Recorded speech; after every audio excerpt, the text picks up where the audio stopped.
March 8 அன்னைக்கு தயவு செய்து அழகி போட்டி, கோல போட்டி, டான்ஸ் போட்டி எல்லாம் நடத்தாதீங்க.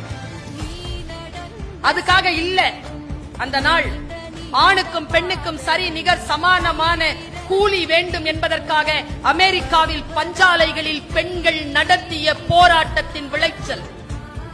75 பெண்களுக்கு மேல் உள்ளிருப்பு போராட்டம் நடத்தி உயிர் துறந்த அந்த நாளை இந்த உலகம் அறிந்து கொள்ள வேண்டும் என்பதற்காக ஆண்களுக்கும் பெண்களுக்கும் நேரமும் சம்பாத்தியமும் ஒன்றாக இருக்க வேண்டும் என்று அவர்கள் எழுப்பிய போர் குரலுக்கு சில அதிகார வர்க்கங்கள் அசைந்து கொடுத்த அந்த வினாடியை இந்த உலகத்தில் பிரகடனப்படுத்துவதற்காக 1910 ஆண்டு நியூயார்க்கில் நடந்த மாநாட்டில் அளிக்கப்பட்ட தீர்மானம்தான் மார்ச் 8 சர்வதேச மகளிர் தினமாக கொண்டாட வேண்டும்.